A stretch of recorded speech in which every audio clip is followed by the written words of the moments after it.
GK with એમમાં આપ સૌનું સ્વાગત છે. મિત્રો, આજના વિડીયોમાં આપણે ગુજરાતના જિલ્લાઓની સિરીઝમાં ગાંધીનગર જિલ્લા વિશે વાત કરીશું કે જે ખૂબ જ અગત્યનો ટોપિક છે અને વારંવાર આ જિલ્લામાંથી પ્રશ્નો પૂછાય છે. લાસ્ટમાં તમારી ટેસ્ટ પણ લેવામાં આવશે. આ વિડીયોની અંદરથી ત્યાં પ્રશ્નો પૂછાય છે, તો વ્યવસ્થિત વિડીયો જોવો અને ટેસ્ટ આપી તમે તમારું નોલેજ પણ ચેક કરી શકો છો. એ સિવાય આની પીડીએફ પણ તમને પ્રોવાઈડ કરાવવામાં આવશે. તો જોઈએ ખૂબ જ અગત્યનો આ વિડીયો. ગાંધીનગર છે તેનું મુખ્ય મથક ગાંધીનગર જ છે. ગાંધીનગર સિટી વિશે વાત કરીએ તો ગાંધીનગર ગુજરાત રાજ્યનું પાટનગર છે. રાષ્ટ્રપિતા મહાત્મા ગાંધીજીના નામ પરથી ગાંધીનગરનું નામકરણ છે તે કરવામાં આવ્યું છે. ગાંધીનગરનું નિર્માણ ફ્રેન્ચ આર્કિટેક્ટ લા કાર્બુઝિયર દ્વારા પંજાબના ચંડીગઢ મુજબ 30 સેક્ટરોમાં કરવામાં આવ્યું છે. કેટલા સેક્ટર આવેલા છે? 30 સેક્ટર. ગાંધીનગરનું નિર્માણ કોણે કર્યું? અથવા તો એમ પૂછે કે આર્કિટેક્ટ છે તે કોણ હતા? તો લા કાર્બુઝિયર હતા. ક્યાંના હતા? ફ્રેન્ચ હતા. ત્યારબાદ ગુજરાતના ભૂતપૂર્વ મુખ્યમંત્રી સ્વ ચિમનભાઈ પટેલની સમાધિ નર્મદા ઘાટ છે તે પણ ગાંધીનગરમાં આવેલી છે. મોસ્ટ આઈએમપી રહેશે, ઘણી વખત પૂછાયેલો પ્રશ્ન છે. ગાંધીનગર ખાતે વિધાનસભા, સચિવાલય, ઉદ્યોગ ભવન, ડૉક્ટર જીવરાજ મહેતા ભવન, જૂના સચિવાલય, ઇન્દ્રોડા પાર્ક, સરિતા ઉદ્યાન, મહાત્મા મંદિર, બોચાસણના અક્ષર પુરુષોત્તમ સ્વામિનારાયણ સંપ્રદાયનું અક્ષરધામ મંદિર, હરણ ઉદ્યાન, બાલ ઉદ્યાન, પંચદેવ મંદિર વગેરે જોવાલાયક સ્થળો આવેલા છે. તો આમાંથી કોઈ પણ પ્રશ્ન પૂછાય, જેમ કે મહાત્મા મંદિર ક્યાં આવેલું છે? તો ગાંધીનગર ખાતે આવેલું છે.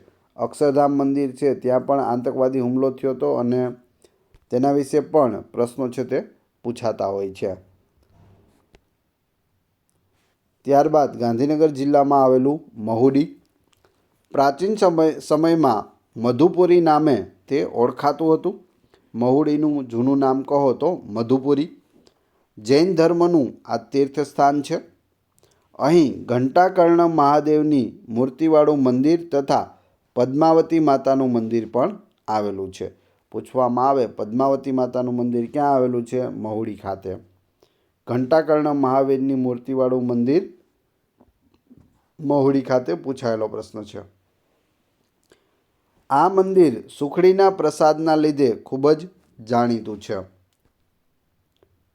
મહુડી સાબરમતી નદીના કિનારે આવેલું છે. કઈ નદી? સાબરમતી. ગાંધીનગર, મહુડી, પછી અમદાવાદ, આ બધા છે તે સાબરમતી નદીના કિનારે છે. વાત કરીએ અડાલજની, તો અડાલજ છે તે ગાંધીનગર જિલ્લામાં આવેલું છે. પ્રાચીન કાળમાં ગઢ પાટણ તરીકે ઓળખાતું હતું અડાલજ. અડાલજને શું કહેતા? ગઢ પાટણ. વાઘેલા રાવ વીરસિંહની રાણી રૂડાબાઈએ પતિની યાદમાં અડાલજની વાવ છે તે બંધાવી હતી, જે આજે પણ જોવાલાયક છે. આ વાવ રૂડા વાવ તરીકે પણ ઓળખાય છે. અડાલજમાં ત્રિમૂર્તિ મંદિર આવેલું છે જે દર્શનીય છે. ગાંધીનગર જિલ્લામાં આવેલું દહેગામ. અહીં ખેતી માટેના વિવિધ જાતના લોખંડના ઓજારો બનાવવાનો ઉદ્યોગ ખૂબ જ વિકસ્યો છે. ઉત્કંઠેશ્વર મહાદેવનું મંદિર પણ દહેગામમાં આવેલું છે. દહેગામ ધારિયા માટે ગુજરાતમાં પ્રખ્યાત છે. દહેગામના ધારિયા છે તે વખણાય છે. વાત કરીએ કલોલની. ગાંધીનગર જિલ્લામાં આવેલું છે. અહીંથી ખનિજ તેલ મળી આવ્યું છે. કલોલમાંથી શું મળી આવ્યું? ખનિજ તેલ. કલોલ ખાતે Indian farmers fertiliser cooperative limited એટલે કે ઇફકો ખાતર બનાવવાનું કારખાનું આવેલું છે. પૂછવામાં આવે ઇફકો ખાતર બનાવવાનું કારખાનું ક્યાં આવેલું છે? તો કલોલ ખાતે આવેલું છે. ત્યારબાદ પેથાપુર વિશે વાત કરીએ તો ગાંધીનગરની નજીક આવેલું જૂનું ગામ છે પેથાપુર. લગભગ 13મી સદીમાં શેરથાના રાજા પેથાસિંહે આ ગામ છે તે વસાવ્યું હતું, જેથી તેનું નામ પણ પેથાપુર છે. ગાંધીનગરમાં આવેલું રૂપાલ ગામ મોસ્ટ આઈએમપી રહેશે. આમાંથી વારંવાર પ્રશ્નો પૂછાઈ જાય છે. અહીં આસો સુદ નોમના રોજ વરદાયની માતાના મંદિરના પ્રાંગણમાં પલ્લીનો મેળો ભરાય છે. ખૂબ જ અગત્યનો મેળો છે પલ્લીનો મેળો, જેમાં ઘીનો પ્રસાદ ચડાવવામાં આવે છે. એમ કહેવાય છે કે ઘીની નદીઓ છે તે વહે છે પલ્લીમાંથી. વરદાયની માતા છે તેના ઉપર ઘી છે તે રેડવામાં આવે છે અને આ રીતે ઘી છે તે રસ્તાઓ ઉપર તમે જોઈ શકો. પૂછવામાં આવે પલ્લીનો મેળો ક્યાં ભરાય છે, તો રૂપાલ ગામ ખાતે ભરાય છે કે જે ગાંધીનગર જિલ્લામાં આવેલું છે. ગાંધીનગર વિશે પ્રમુખ તથ્યો આપણે જોઈએ જે ખૂબ જ અગત્યના છે. તે પહેલાં વિડીયો પસંદ આવી રહ્યો હોય તો લાઈક અવશ્ય કરી દેજો, ફ્રીમાં લાઈક છે. ત્યારબાદ ચેનલ ઉપર નવા હોય અને ચેનલ સબસ્ક્રાઈબ કરવાની બાકી હોય તો સબસ્ક્રાઈબ કરી લેજો, જેથી આગળ પણ તમને દરેક જિલ્લાઓના અને એ સિવાય પણ અલગ અલગ વિડીયો છે તે મળતા રહેશે. ઈસવીસન 1964માં અમદાવાદ અને મહેસાણા જિલ્લામાંથી ગાંધીનગર જિલ્લાની રચના છે તે કરવામાં આવી છે. તો કયા બે જિલ્લાઓમાંથી બનેલા છે? અમદાવાદ અને મહેસાણામાંથી બનેલું છે ગાંધીનગર. ગુજરાત રાજ્યની રચના પછીનો સૌપ્રથમ જિલ્લો ગાંધીનગર બન્યો હતો. ગુજરાત રાજ્ય બન્યું 1 મે 1960ના રોજ. ત્યારબાદ જો પ્રથમ જિલ્લો કોઈ બનાવવામાં આવ્યો હોય તો તે છે ગાંધીનગર જિલ્લો. ઈસવીસન 1971માં હિતેન્દ્રભાઈ દેસાઈના મુખ્યમંત્રીપણા નીચે ગુજરાતનું પાટનગર અમદાવાદથી ગાંધીનગર ખસેડવામાં આવ્યું હતું. પૂછવામાં આવે ગુજરાતનું પ્રથમ પાટનગર કયું હતું? અમદાવાદ હતું. 1 મે 1960થી લઈ અને 1971 સુધી અમદાવાદ છે તે ગુજરાતનું પાટનગર રહ્યું હતું અને 1971થી હાલ સુધી અને આગળ સુધી પણ ગાંધીનગર છે તે આપણું પાટનગર છે. ગુજરાતનું સૌથી મોટું પક્ષીગૃહ ગાંધીનગરના ઇન્દ્રોડા ખાતે ઇન્દ્રોડા પાર્ક છે તે આવેલું છે. એ શું છે? તો ગુજરાતનું સૌથી મોટું પક્ષીગૃહ છે. ગાંધીનગર ગુજરાતમાં સૌથી વધુ વૃક્ષો ધરાવે છે, તેથી તે ગ્રીન સિટી એટલે કે ઉદ્યાન નગરી જેવા વિશેષ નામથી ઓળખાય છે.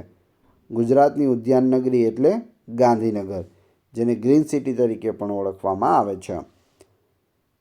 Gujarat international finance tech city એટલે કે ગિફ્ટ સિટી ગાંધીનગર ખાતે આવેલ છે. પૂછવામાં આવે ગિફ્ટ સિટી ક્યાં આવેલું છે? ગાંધીનગરમાં. ગિફ્ટ સિટીનું પૂરું નામ શું થાય? Gujarat international finance tech city. Gandhinagar જિલ્લામાં આવેલ શેરથા અને રાંધેજા ક્રમશઃ મરચાં અને ભેળ માટે જાણીતા છે. એટલે કે શેરથા છે તે મરચાં માટે જાણીતું છે અને રાંધેજા છે તે ભેળ માટે જાણીતું છે. જવાહરલાલ નહેરુ ઔષધીય વનસ્પતિ ઉદ્યાન તથા પુનિત વન ગાંધીનગર ખાતે આવેલ છે. પુનિત વન પૂછાયેલું છે. પુનિત વન ક્યાં આવેલું છે? તો ગાંધીનગર ખાતે આવેલું છે. રાજ્યમાં સૌથી વધુ પુરુષ સાક્ષરતા ધરાવતો જિલ્લો એ ગાંધીનગર છે. ગાંધીનગર ખાતે દર વર્ષે ફેબ્રુઆરી માસમાં વસંતોત્સવ ઉજવવામાં આવે છે. પૂછવામાં આવે દર વર્ષે ફેબ્રુઆરી માસમાં વસંતોત્સવ છે તે ક્યાં મનાવવામાં આવે છે? ગાંધીનગર ખાતે. હવે તમારી ટેસ્ટ.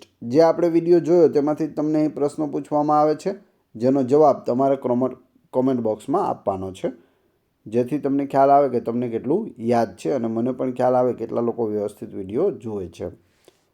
પ્રશ્ન 1. ગુજરાત રાજ્યના પાટનગરનું નામ જણાવો. 2. ચિમનભાઈ પટેલની સમાધિનું નામ શું છે? 3. અડાલજની વાવ બીજા કયા નામે પણ ઓળખાય છે? અને 4. ઇફકો ખાતર બનાવવાનું કારખાનું ક્યાં આવેલું છે? 4/4ના ક્રમશઃ કમેન્ટ બોક્સમાં જવાબ આપી દેજો. આ વિડીયોની PDF મેળવવા માટે તમે ટેલિગ્રામમાં GK with AM ચેનલની મુલાકાત લઈ શકો છો, જેની લિંક આપણે ડિસ્ક્રિપ્શનમાં પણ આપેલી છે. વિડીયો પસંદ આવ્યો હોય તો લાઇક, કોમેન્ટ, શેર અને સબસ્ક્રાઈબ કરવાનું ના ભૂલશો. આ ચેનલ ઉપર ઘણા બધા વિડીયો અવેલેબલ છે. તમે ચેનલના નામ ઉપર ક્લિક કરી વિડીયોમાં જઈ બધા જ વિડીયો જોઈ શકો છો. Thanks for watching my video.